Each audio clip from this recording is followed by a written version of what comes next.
तुम सिर्फ इंसान नहीं हो। तुम सोचते हो कि तुम इंसान हो, पर सच्चाई इससे कहीं ज्यादा अजीब और डरावनी है।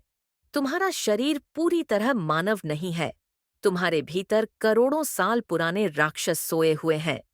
तुम्हारी नसों में वह इतिहास बह रहा है जिसने तुम्हारे जन्म से लाखों साल पहले धरती को हिलाया, बदल दिया था। तुम्हारे डीएनए में दफन है प्राचीन दैत्य जो इंसानों से पहले रहते थे, लड़े थे और मिट गए। पर मरना उन्हें मंजूर न था। उन्होंने खुद को हमारी नस्ल में मिला लिया, हम में बसा लिया अपना अस्तित्व।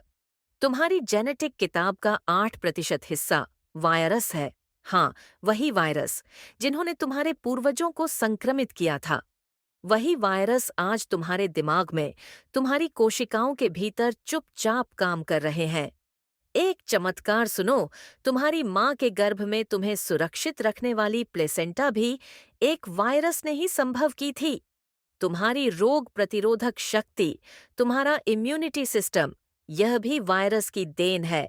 जिन्होंने हमें लड़ना सिखाया, मरकर नहीं, शरीर बनकर जिया उन्होंने। और बात सिर्फ वायरस तक नहीं, तुम्हारे भीतर सांप जैसी पूंछ का नक्शा है।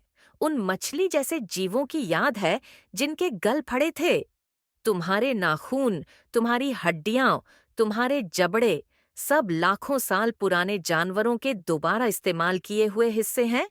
डर के वक्त तुम्हारे रोंगटे खड़े क्यों होते हैं? क्योंकि कभी तुम वो जीव थे जिन्हें अंधेरे में खुद को बड़ा दिखाना पड़ता था, वरना शिकारी निगल लेते। हमारी सभ्यता तो नई है, पर हमारा शरीर धरती के सबसे गहरे अंधेरे अतीत से बना है।